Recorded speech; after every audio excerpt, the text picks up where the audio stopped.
So Rolling Stone magazine once famously called Wynonna Judd the greatest female country singer since Patsy Cline. Or Kitty Wells, or whatever. Or Tammy Wynette, or Loretta. So many people know this voice that it was once used as a clue in a crossword puzzle. The answer was alto. The question was Wynonna Judd's voice. The question on Jeopardy, that's bigger. That is huge. That's massive. With her mother. I don't need a mic. Tony Bennett doesn't use a mic. I don't need a mic. With her mother Naomi, she returned great harmonies to country music center in the iconic duo The Judds. And in 1991, she launched a solo career that produced indelible hits like She Is His Only Need, I Saw the Light, No One Else on Earth, Only Love, Girls with Guitars, Free Bird. Her amazing cover of Joni Mitchell's Help Me, Heaven Help My Heart, Come Some Rainy Day. The list goes on and on. A 5-time Grammy winner, you can correct me if I do anything wrong. A 5-time Grammy winner. She's also been recognized by the Academy of Country Music, Country Music Association, American Music Awards, Country Music Association, and the Gospel Music Association. Thank you and good night. All right, thank you. And wait. Okay, yeah. She wrote a couple books. She's a bestseller. Blah blah blah. One reviewer, this one, once called her the female reincarnation of the king. I'm Shelvis. Write this down, Shelvis. You will call me Shelvis today. She's also a mother, a wife, a farmer, a philanthropist, and, according to one of her nicknames, a hurricane. And a comedian.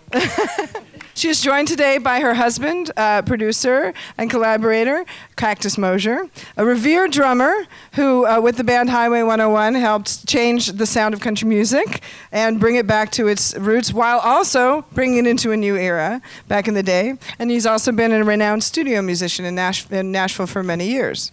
They're currently working on some dynamite new music. I've had a chance to hear some rough tracks. Really great.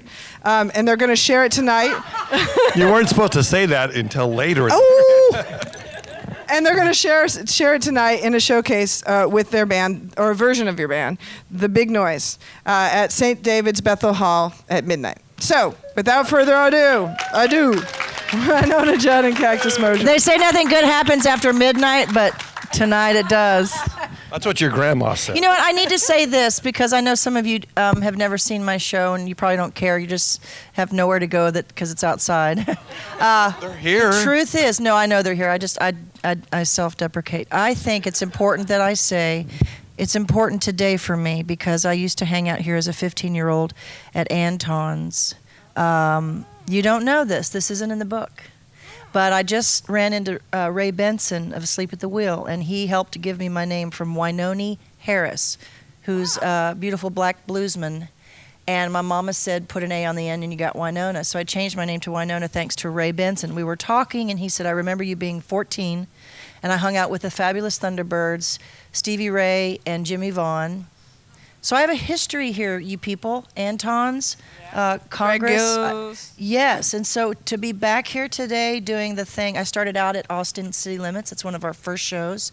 So to come here today, I made a real loud noise about doing this, not because of just the whole musical posterity, but as a healer being in the music business now 30 years. By the way, I did come today to announce my retirement in the music business.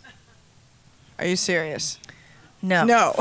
No, but we had a bet. I just love all you guys going. She just won $20 right there.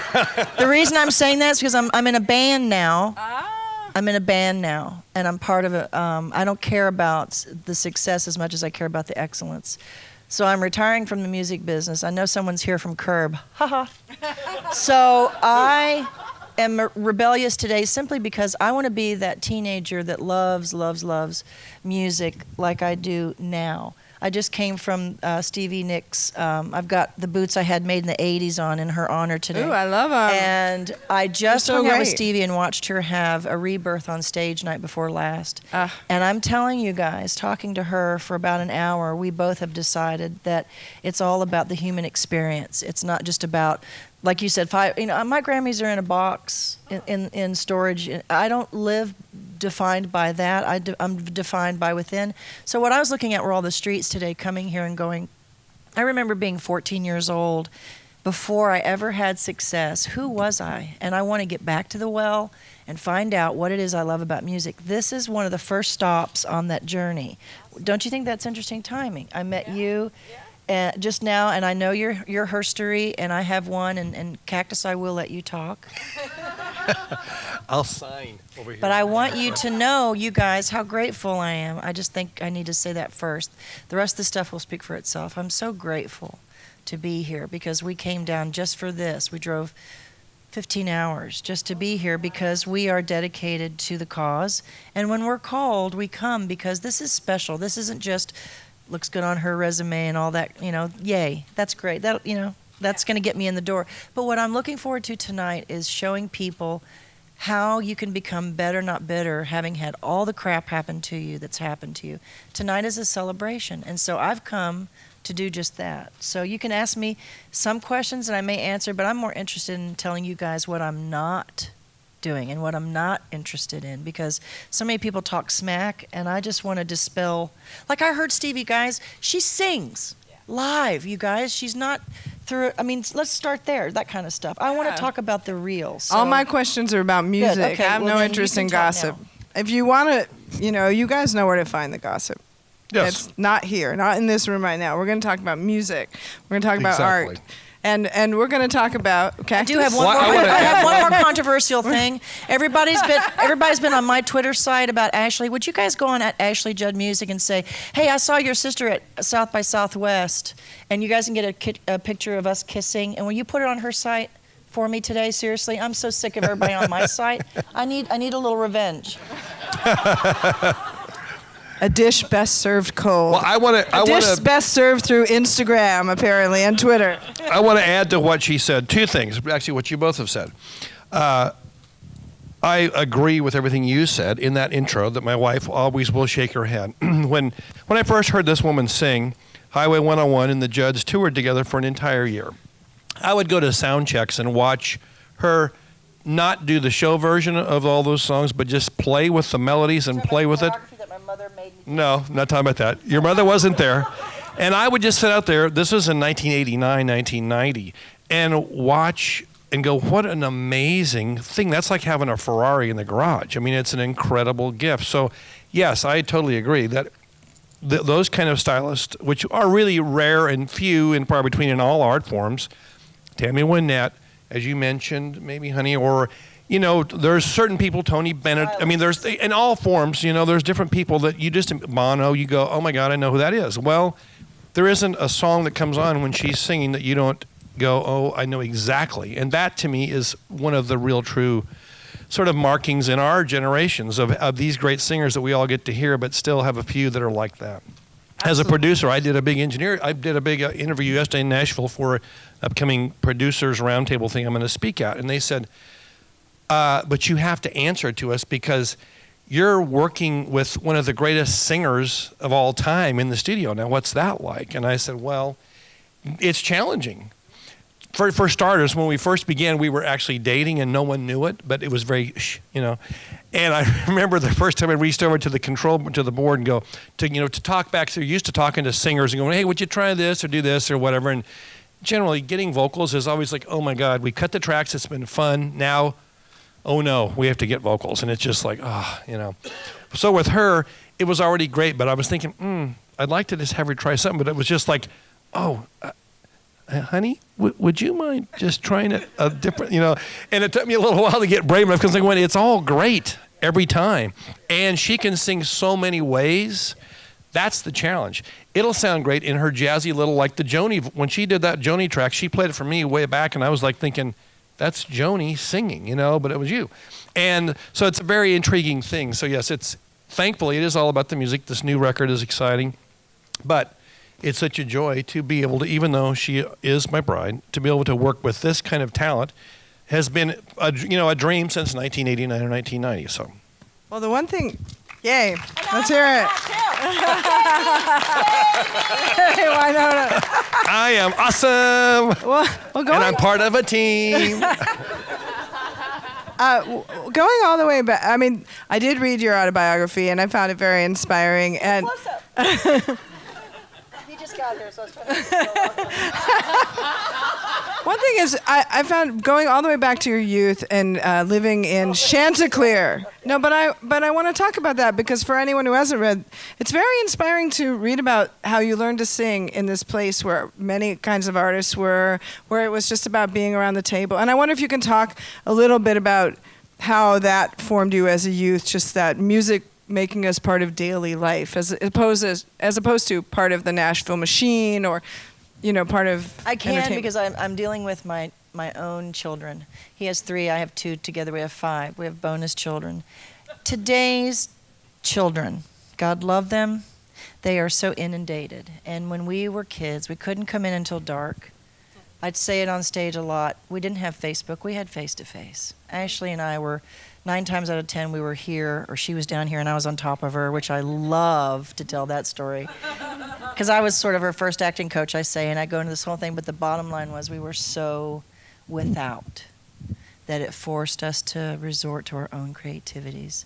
And our children, by the time they're 8, 7, they'll tell you, when they're 3 and 4, I'm an artist. I just watched a girl on, what are they called, Vines. She's, I don't have a computer, so I'm not very electronic. She says, I'm a cupcake. I mean, she's just running around like, who does that? When after they're 10, they're all worried about everybody's thinking about them. Look, I was 9 years old, and I was convinced that I was going to be, Xena with a guitar. I just was, and it had nothing to do with arrogance. Now, transfer that to now that I'm 50, I still feel like that girl. I don't know how, and I talked about this with Stevie the other night. We've had a lot of success and a lot of failure. You've read about most of it. What you don't know is I'm very childlike. I've had the same manager for 18 years. I've loved this man since I was 20. I'm a child spirit in that I don't care as much about the music business. I care about the business of music. When I was 9, I wanted to be Bonnie Raitt, Emmylou. Bonnie's a friend, and I talk to her like I do you, and I go, how did I get here? And I still have that wonderment. We were backstage, and I kept thinking, these guys are going to tell us to leave. And my assistant standing next to me going, you're Wynonna freaking Judd. But I'm telling you the truth. I'm backstage, and I'm at the Fleetwood Mac show, and they're going to ask me to leave. You have to not lose your wonderment, and I think that is what happened, my dear. Living in Appalachia, we were on food stamps. When you have nothing, you dream everything. Whether it's food, you dream about the greatest meal you're going to eat when you get successful. I could envision, I'm telling you guys, vision stuff, visualization. I can remember standing on the back porch with my guitar, and I'm talking, if they didn't have film back then like they do today where you can just pop a phone. I'm telling you, legs spread, toes out, butt clenched, fist in the air, singing to the sky like I am, I'm ready to take over the world. Now transfer that to 18 years of age. Let me interrupt one thing because it ties in. When we ran into Ray Benson last week and out on the East Coast, I got him on the bus. I said, okay, give me some stories because I wanted to hear some of these things when she was still in the back of the bus. I said, give me some of these things. And he said, well, the little piece that she's talking about, she was 13. He said, I never heard her sing a word. Of course, he's talking down here, and he says, but he said, she said, I want to change my name. And part of what hit me that day was I was thinking, he didn't know she was going to sing. He had no clue. He knew her mom, and her mom was friends with all of them. He said she was just a little girl that would sit there and never say a word. He goes, but she was listening to everything. He goes, and all of a sudden she said at one of these little get-togethers, I want to change my name. And he said it didn't dawn on me for any reason why she would want to change her name, but then they were just kind of talking about things, and that's how it came about. So I was impressed you knew and you weren't telling anybody that.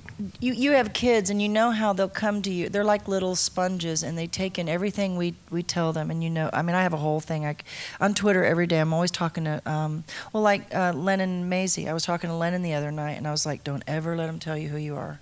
Don't ever. And I'm trying to be that person like Tammy was to me. Never let them tell you who you are.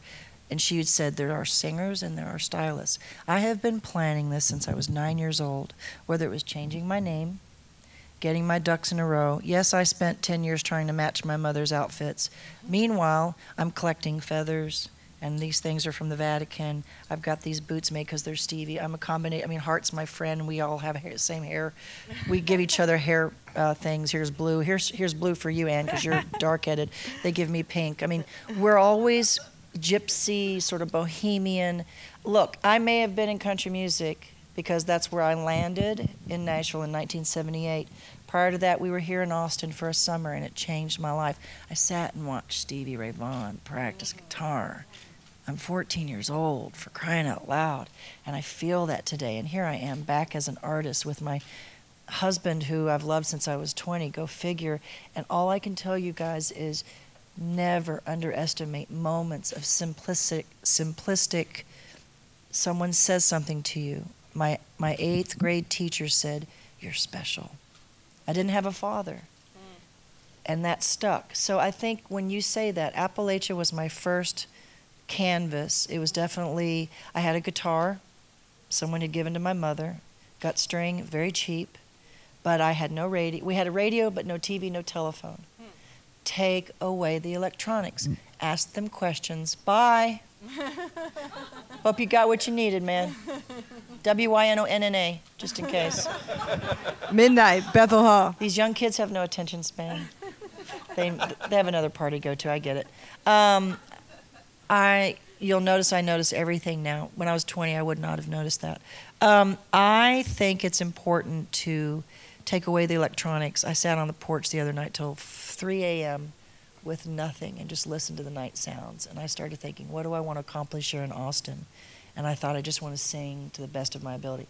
I say turn it off. Turn the music on, turn off the outside, and go within. And I've been doing that because of Appalachia. It gave me, look, we weren't allowed to use the word bored.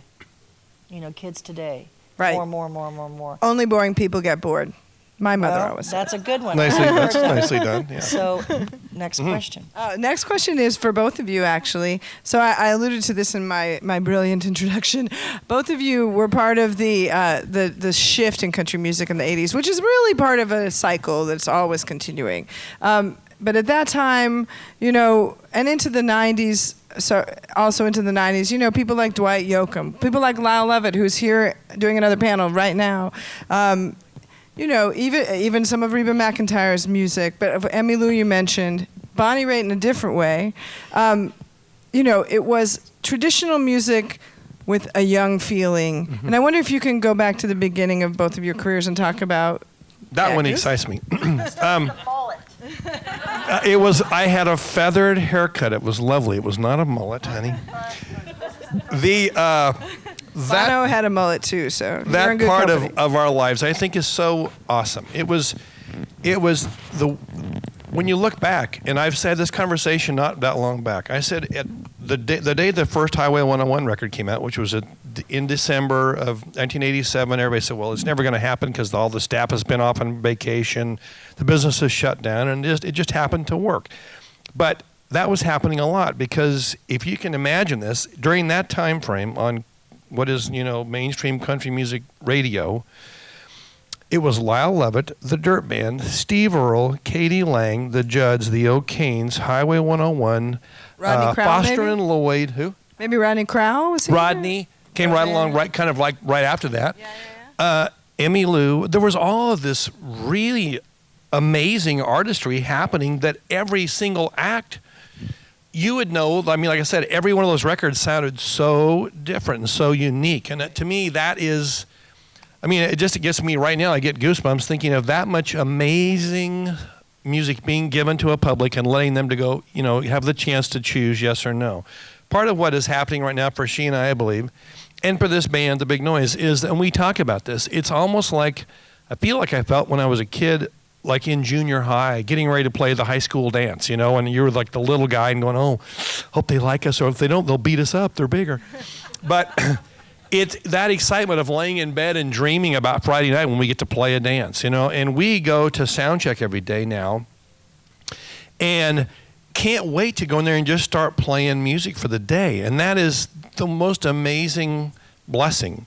And that's kind of what we're getting to walk through. And this album, this record we're making now is that. It's like don't worry. It's kind of like those days when you didn't, the O'Kanes weren't worrying about trying to sound like Highway, who wasn't trying to sound like Lyle, who Katie didn't, obviously We didn't have videos care. to watch and look at somebody else. What do I say? Don't compare, your movie to somebody else's because everybody's in their own row.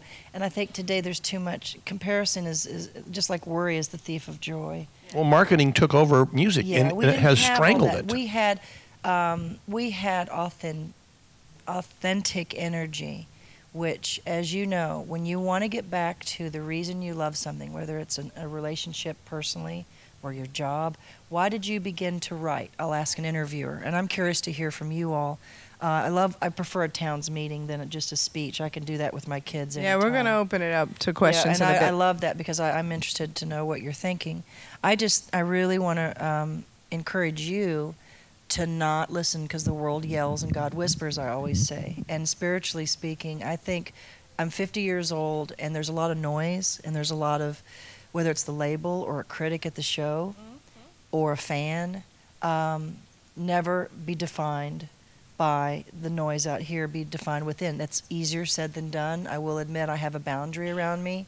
I travel with Tammy, one person, because I don't need an entourage anymore. I know who I am, and it's not arrogance, it's confidence. And don't you women think, and men too, when you get after 40-something, you start to go, you know what? I don't need all that crap anymore. I mean, I literally got up and put a brush through my hair.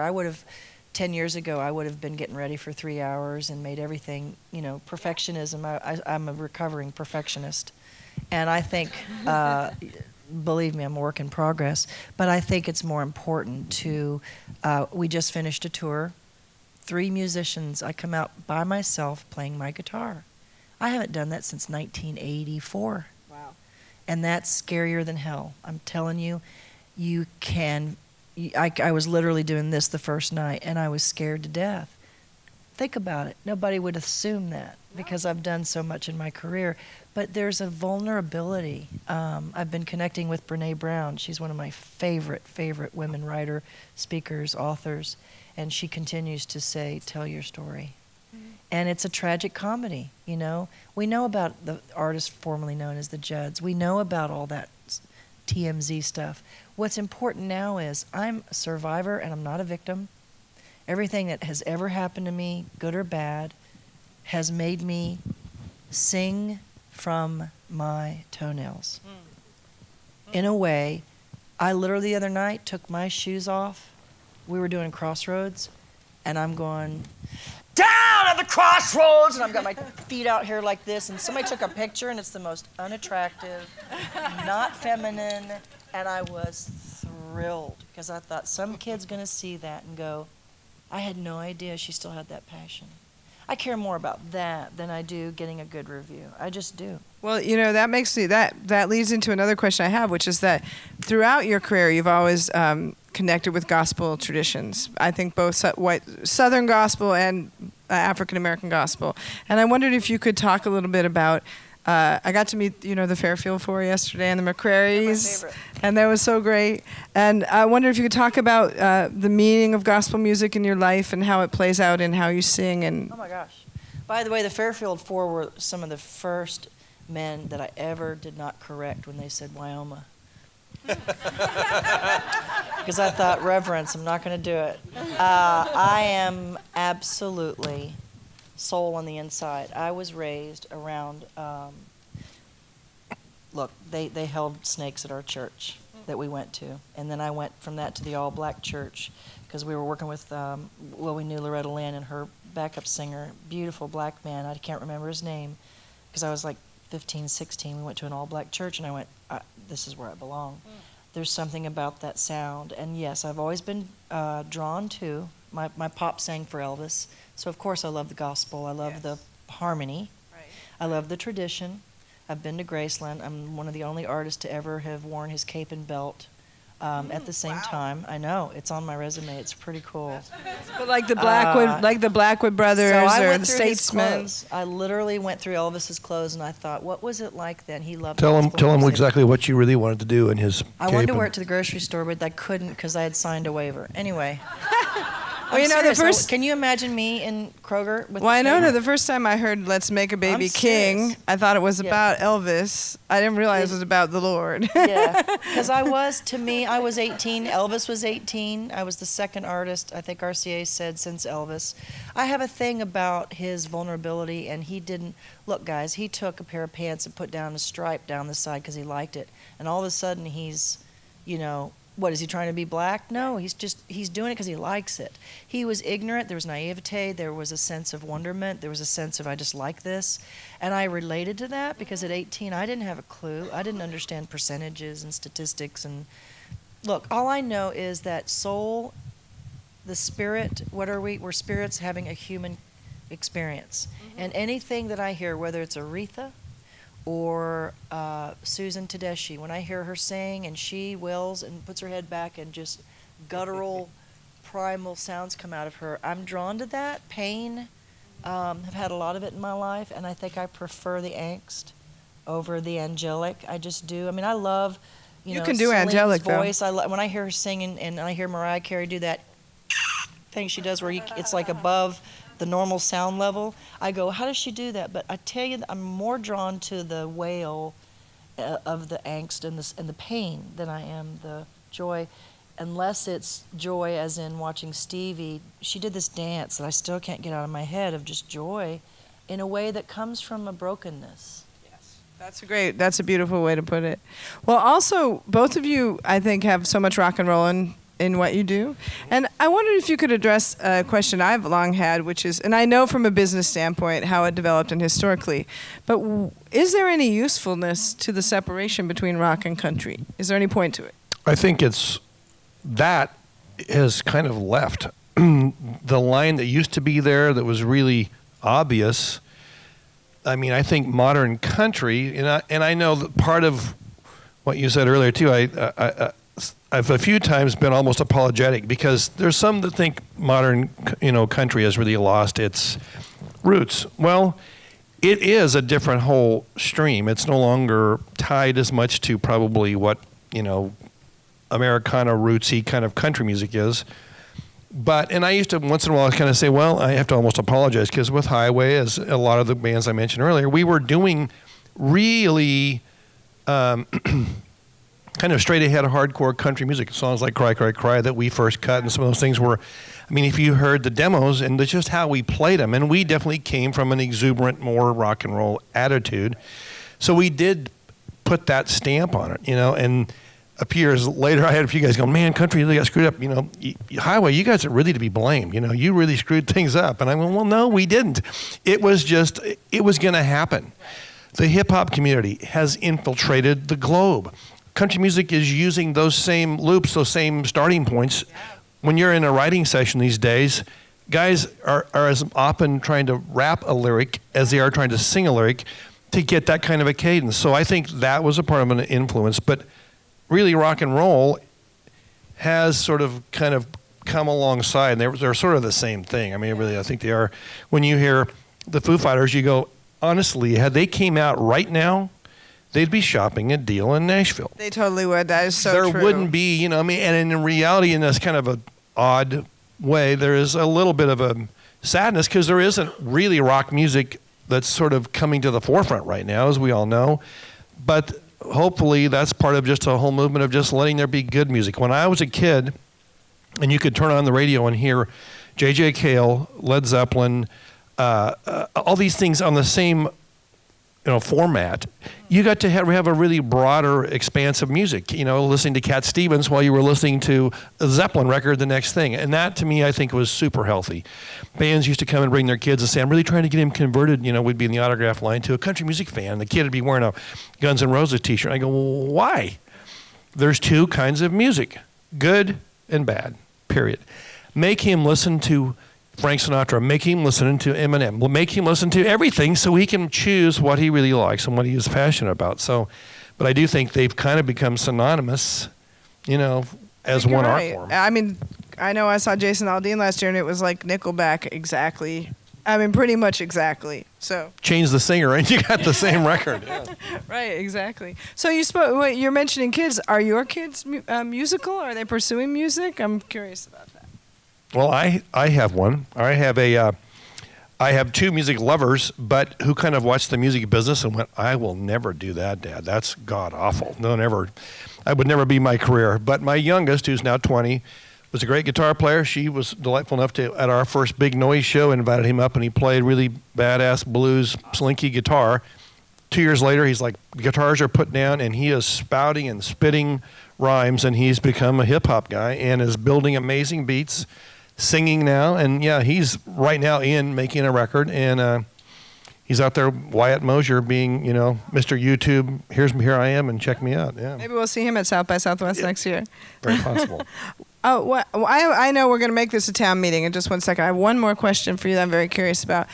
Spending time with your whole catalog, one thing I love about your music is that you have lived through several cycles of production styles. Of course, the Tony Brown years, and now you're into a totally different sound, but you're always you, no matter what setting it is, and there's always that intimacy, that immediacy, that humor, everything you do. And I wonder how, as a vocalist, you have, over the years, worked with producers, adapted to what's happening in the studio and led in the studio. And now you have this guy producing you. I don't know too much about him, but... As I heard you speaking, I thought about a story that Tammy Wynette told me when she recorded Stand By Your Man. Number one, she didn't care for the song. Number two, they told her she had to record it. And number three, the producer was chosen for her. And she told me this whole story about, and it just sounded like the only role she played was simply the chick singer. And I remember that day saying, I will never do that, because I'm the next generation of greatness, and that'll never happen to me. Not so. What happens when you start out in the music business, and it happens to everyone, is you think they're doing you a favor by giving you a deal. You feel, which I was at the time, so grateful and so wanting to be the teacher's pet. And then I met Tony Brown, and he was not only the piano player for Elvis, but he was also a producer, and I had so much respect for him. I gave my power away because I think sometimes I wanted, rather than be right, I wanted to be loved. And I think oftentimes I'd leave the studio. Now, when it came down to, I will say this, when it came down to specifics, like when I sang No One Else on Earth, I put a growl in there, and he said, it's not really country. And I said, I don't care. I feel that. I would stand up for myself. So you have to pick your battles. You have to decide as a singer, do I want to be right or be loved? And then you have to say, that doesn't work for me if it's really invasive. But I'm such a team player. I wanted MCA Records to know that I was the best and feel it and win. And I was caught up in the 20-something of that successful stamp of approval. And when I got into my 30s and I had Elijah at 30, I went, oh, hell no. And I recorded Free Bird for Leonard Skinner because I said, you're the only chick we could think of that could pull it off. I was pregnant, barefoot, and wailing on that song. And I had a meeting with myself. I would never... So I went through a transition, my point is, from being, I want to be liked, people pleaser, to kind of pissing people off a little bit, saying no. And I got into it with Scott Borchetta at MCA, and we were enemies for years until we met in a parking lot at Target. And I said, I'm serious. I said, come here. And I snapped that finger, and he came over, and I said, we're doing this right here. And we made peace because he said, you're too rock and roll. And he tried to label me, and a woman does not want to be labeled. I can talk about myself. My mama does, but you ain't going to talk about me. So I went through a really tough time between producers. Dan Huff is a brilliant producer. You're right. The styles, just like when you go out on a blind date, you hear some things about them and you want them to like you. What's great about this character over here is I can be so raw and so real and broken and wounded and pissed and angry. And I just had a fight with my daughter that day, and just sing from a place of such brokenness, and he accepts me.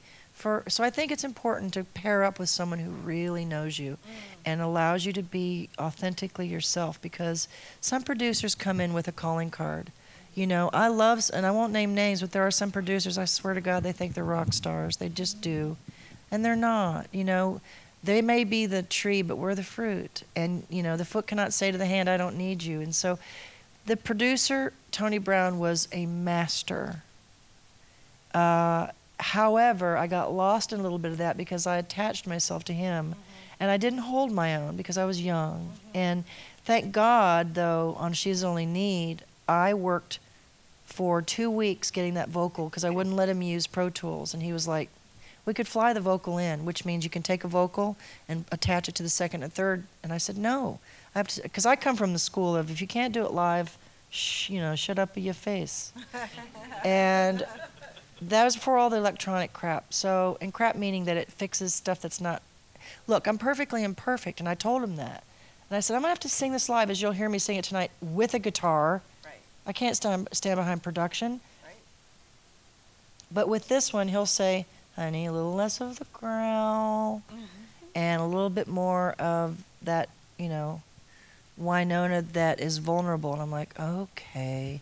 I listen to him because I respect. You know this, without respect, it's hard to listen to somebody and say, okay, you're right. Because truth without, you know, love is brutality. And I think I was so brutalized around the area of that perfectionism, wanting to be successful, that I listened, and sometimes I did leave my ego at the door, and I needed to come in with a little bit of it, enough to push back. So I think as I entered my 30s, and you know, I think this is a personal thing. As a woman hits 30 and she's had a baby, you know what, you men, push a pot through your nose and tell me that you're good. You know, I went on the road 5 weeks later, dudes, and I was on tour. So I guess what I'm saying is I had a strength that happens with kids, and where I went, you know what, no. Right. And no is a complete sentence. I had to learn how to say no, talk to my manager, because I said yes to every, she was like, Wynonna, 2/3 of your year's benefits. You're not, you know, making any money, like the month of July. So I'm saying to you all, stand up for what you believe in. Fail on your terms rather than succeed on someone else's kind of stuff. I went through a transition. Part of what we've done on this record, the whole idea was that the concept that I came up with and we talked and she and I discussed, and she totally said that's exactly what we want to do, or I want to do, is put a band on the floor, which is this band that we put together. And just let it happen. Just play. You know, try and let everybody have their what they want to say instead of really cookie cutting, which a lot of the records are. It's very similar, as you know. Every from artist to artist, it's the same band, it's the same concepts, and the same little things are happening. And we said, let's just let it really be us in this room playing. And it really was. We put everybody on the floor, big room, and really tried to get her. I said, I want to see. When we're done with the track, I want to see that the vocal is almost done, really, that it's live. And for obvious reasons, we knew that I knew she could certainly, you know, pull that off. So that was the deal. And there's been a few things we're, you know, going to fix a few things. We're in this process now. But we really did just kind of play live, and there are really, my phone's ringing. That's nice. Brilliant. I'll take this moment to say we have just a little time, 5 minutes, so let's get some questions. We only have 5 minutes. I came all this way for that. Well, I don't know. What are the room police? Are the room police okay for us to go a little long? No, I'm just saying. I didn't realize it had gone so fast. It's so funny when you're talking about yourself. It goes so quickly. Could we? If anyone wants to ask a question, would you please come to the microphone? Don't be scared. I can hear you. It's okay. Well, we have to record it, actually. Oh, you do? No, yeah, Oh, because I know that. yes, this is being like recorded. professional. Yeah. Where's the mic? Ish. Where's the mic? Actually, we have. I, in fact, never learned your name. My helper, Matt. Matt will. The lovely Matt. So eager. He's going to help and bring you the mic. My question is you said that this record is different than all your other ones. Now, I know lyrics usually have a big play in it, not just music. Now, are your lyrics different as well? Yes, they are. Now, what are they more? They're about the stuff in life that we don't want to admit. I do a song called the 12 Steps in the 23rd Psalm, and it's a song about recovery, things I lean on. It's about Travis Meadows, who's a brilliant writer, has written a song about, pill for the night I can't rest, something for when the thrill is gone. The words, a little baby king when the thrill is gone. And he says, these are the things I lean on. He's talking about whether it's booze or it's, because we're all recovering from something. And it's talking about, you know what, my mammal's voice on the telephone. These are the things I lean on. He's talking about, look, I never would have sang that, you know. I would have never admitted some of the stuff I'm admitting. But since I've had children and I've been to the well and I've been to hell and I've been through all these things, I'm willing to stand up and say, I'm perfectly imperfect. I would have never said that in my 30s. I had it all going on.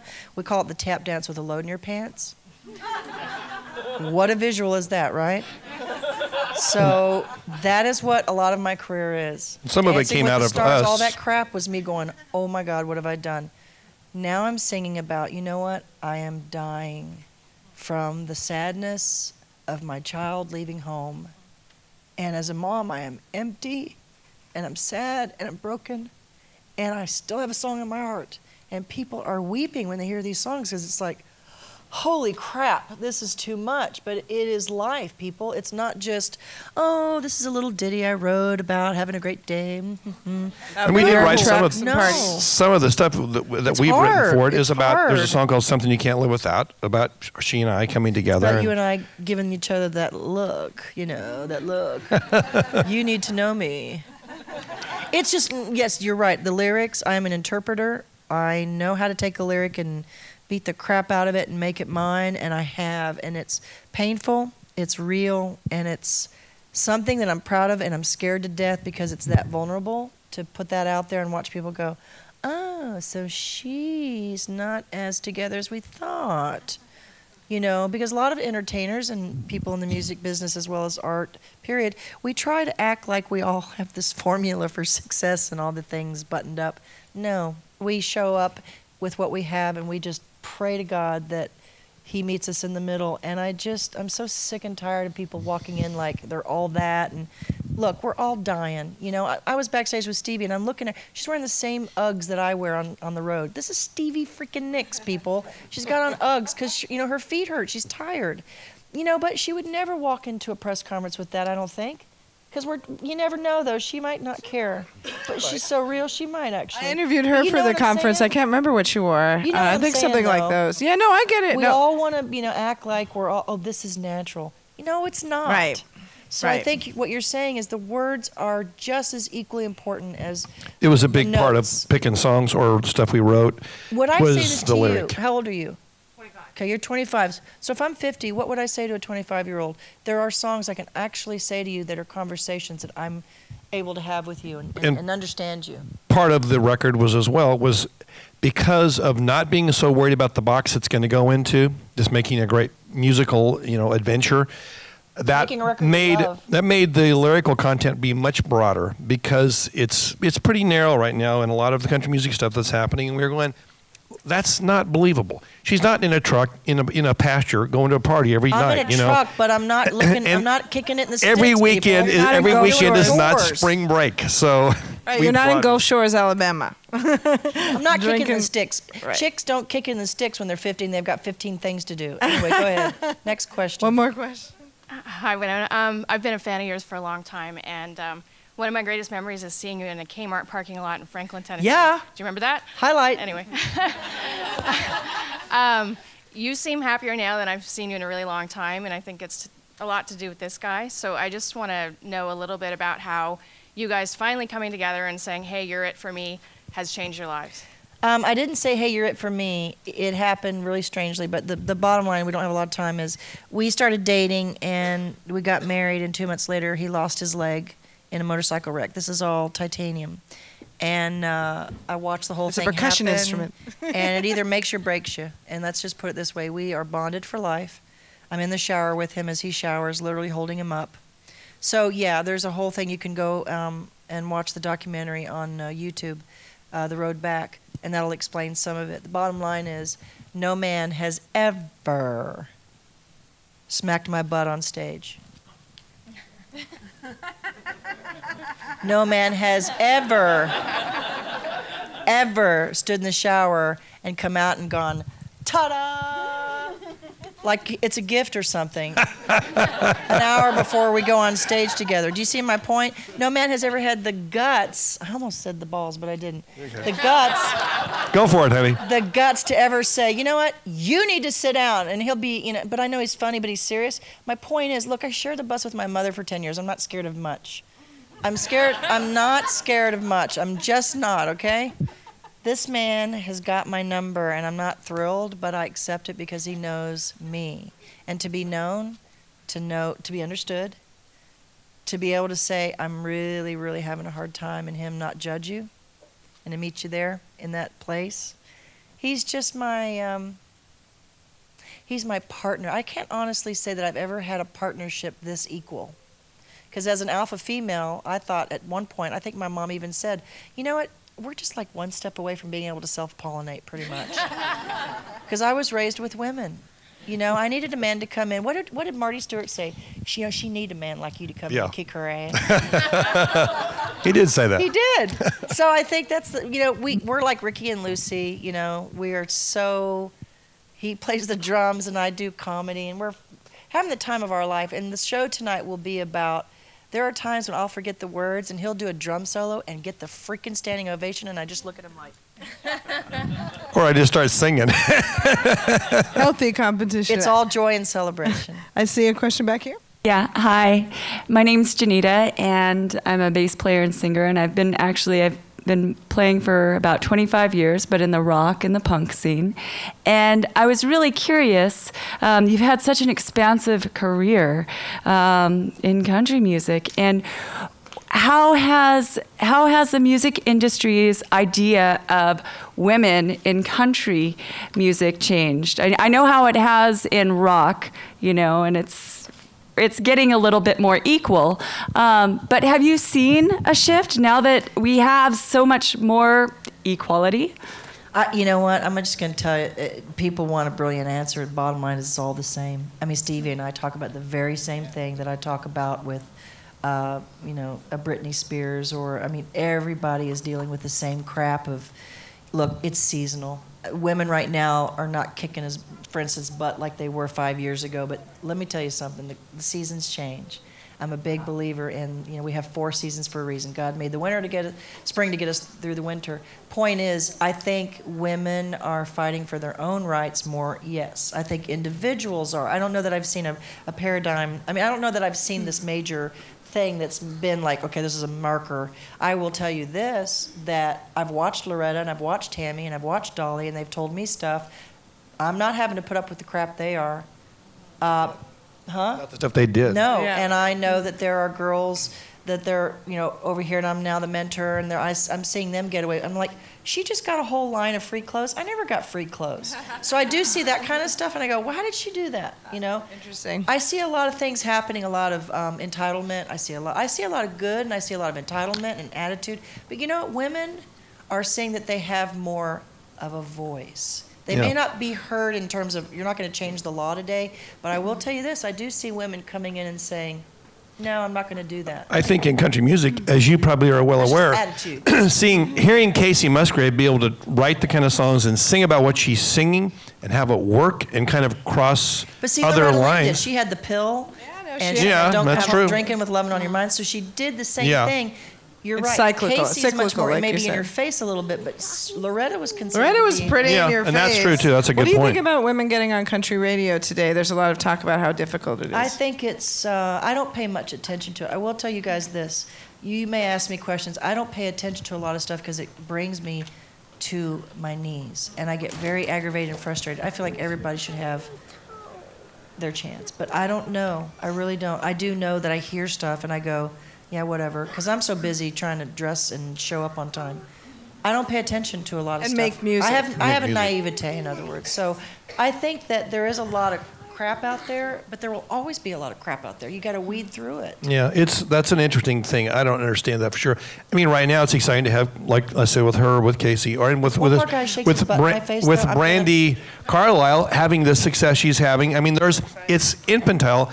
Before, in the 80s, there were a lot more women having great success. So it is a cycle. So I don't know if that answers anything for you. But then you know what? You can say that, but then I sit there and I'm having a conversation, with my friend, and she has 21 Grammys, and you're going, wow. She may not be on country radio. She's 21 Grammys, people, and she's one of the greatest singers in the history of the world, and I'm going, wow, okay. So you kind of got to decide what's your goal. You know, Lita Ford's a friend. I mean, she just wants to rock and get away with as much as possible. Go. You know what? I know all these women who just want to write. I know Joni Mitchell. She just wants to, you know, have an experience and go do what she wants to do. So you have to kind of pick, like, what is your goal? Do you know what I mean? Do you want to be a songwriter? Do you want to be just a protester? Do you want to be a peacemaker? You got to decide and kind of stick with that, if you will. Because some people, like, she doesn't care about being on radio as much as she cares about being an artist. She's getting, you know, T-Bone Burnett is producing her and Which her, Robert I lost track Plant. of the, oh. And she's going, Alison Krauss. I Okay. wasn't Alison her name. Krauss. She's my friend. I don't care. But she's got 21 Grammys. So my point is, I'd say that's equally as important, if not more, than getting on country radio. Have a single. I I don't know, totally that's just agree. Me today. That's just me. And of course, I'm in Austin, so I can say this crap because I'm not in Nashville. Hey, Brandy Clark, you know, she was nominated for Best New Artist Grammy, made one of the best records. I don't care if she gets play on the radio because I'm a player myself wherever Exactly. I go. Well, the more that happens, the healthier for all of us. By the way, it wasn't on the radio, and a friend of mine just put out a song. It's #1 on iTunes. I don't understand it, but so it's so crazy right now. You almost have to have people like you sit in a circle like Jesus had the disciples and give you information to go, okay, I want to do that and that because there's so much opportunity. We had this happen. I just produced a gentleman who NY sang on the record, and we had a #1 on iTunes 2 weeks ago that was on there for a week. It was a song we actually recorded for a film for the American Sniper and didn't get used, so it had a little bit of a traction in the news. But it was so funny. Then I got calls from management, calls from his management because we're getting ready to go in the studio and finish the record. And the things they were saying were all very classic. And I said, you know, this is starting to feel really, really good in Nashville to me. And his manager was like, well, what do you mean? I said, well, without a label, we just had a #1. We've had all this favor. There's been a lot of attention. He's been on television now. He's got all this stuff going on with really nothing else beside him. You guys are correct. We need to figure out how to fix this. And she sat there for a minute. She goes, oh, are you being facetious? And I said, yeah, I think I am.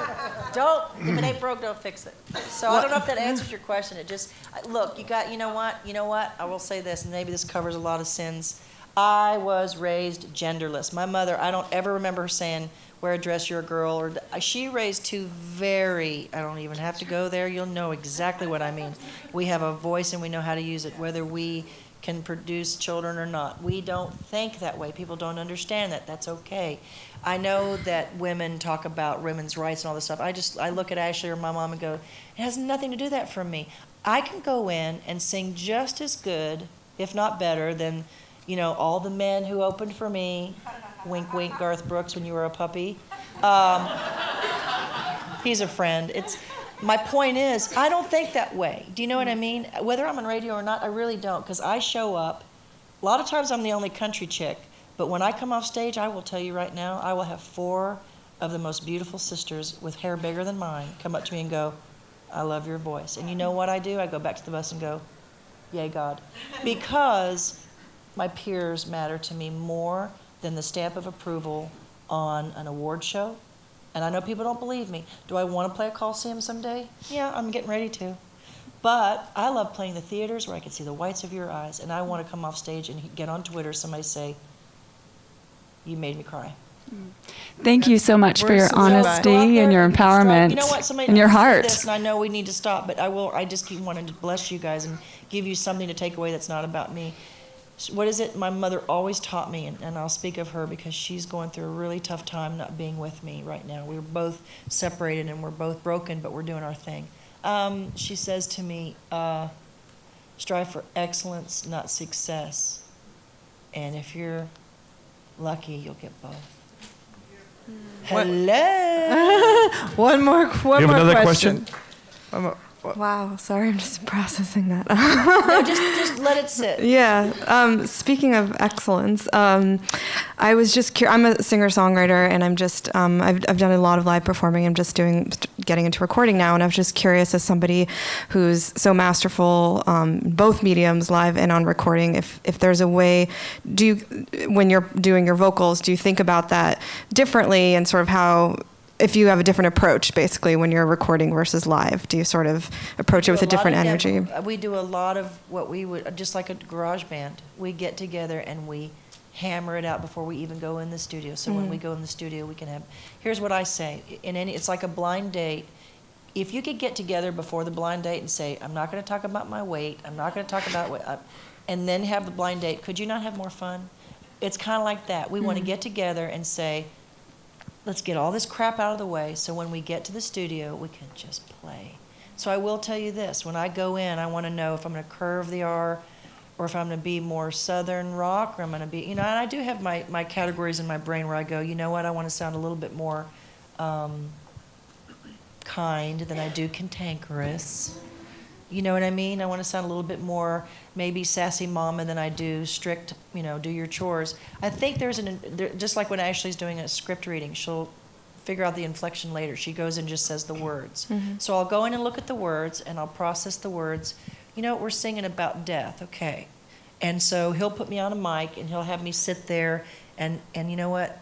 I'll get I believe in visualization. I'll think about when my grandmother was dying and what she said to me. You know what I mean? I almost become an actress, really. And I live truthfully in imaginary circumstances where I sit there and go, okay, I am looking down at this one, watching him bleed out. I do this. This is really weird. But he was bleeding out, and I sit there, and I become very vulnerable, and I become to this place where I'm just talking to you and talking to God and nobody else. And I think that's how I interpret it. If that answers your question. That's great. Yeah. One of the things. Great. Now be quiet. No. One of the things is that because a live performance is just that. You're performing the song. And when you're in that environment of the studio, it's very intimate because it's you and those words. And the only thing that the audience is on the other end when they get to hear it is going to respond to is, do I believe, do you bring me into that story and make this song be part of me as well? And so it's much more like an actor. When you're on stage, what? I see a little girl and I want to be with her. When you're on stage acting in a theater, you act much bigger, and when you're on stage performing, you act much bigger. And when you watch a film and you see great actors, a little eyebrow move is a big deal because it says something. And that's the very same thing when you're on that microphone and being that truthful, exactly what it makes you feel and what you're thinking, like she just said. Can I suggest something? Watch the movie Like Water for Chocolate. Okay. Okay? It's one of my favorite things because you can feel her emotion in the food she makes. I want you to hear, there's a moment, and I'm singing at the very last, and we're going to do it. No, we're not doing that one tonight. We're doing another song. But at the very end of the song, and you don't hear it unless you're really present. And I'm singing from the most, I'm sitting on the front porch in the rocking chair watching my daughter pull out with all of her belongings, and she's moved out. And I'm telling you, that's no BS. That's like, just take me now, Lord.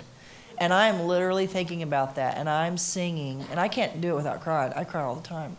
But I'm sitting there, and at the very end, I say, 12 steps and 23rd psalm. And you hear me go, psalm. And you can tell that and I want to change that, honestly, be honest with you. I really do. I want to go, psalm. I want it to sound more whispery maybe, but he'll go, no, you're not touching that. Because you know why? Because you can hear it. You can hear me in the sadness. There's truth in it. Whatever you want to call it. It's called annoying. It's called, oh, she's so broken. Oh, bless her heart. But you can hear me. That's the point. If you can get it so honest that when you hear it, you go, oh, crap. You can tell I'm crying. You can tell. I'm going to tell you what. When you can hear, I had a girl come up to me and go, when you do that one thing, it makes me want to kick somebody's ass. And I'm like, yes. You know why? Because she's feeling the where I'm at. And if she's connecting with that, I'm like, get your ticket. Tell the cop, thank you very much. Wynonna Judd's going to love this story. I've had that happen to me. When a guy said, I got a ticket to your song, speeding, I was like, yes. Life isn't perfect. It's emotional. And that's what makes the best parts of life. Because we could have tuned that sucker, and it would have been awesome. We do not turn in Pro Tools. I am against that, like I am against a lot of things, because it's not real. I want to sing it on stage. So when you're doing your next thing, I want you to get so honest that you're not, what is it? What would I do if I knew I couldn't fail? Just go. That is beautiful. Thank you And so I just much. want to thank Appreciate you it. guys. It's so Hallmark card. Oh my You God. know, but you've shared so much wisdom. Can we hear it for these two?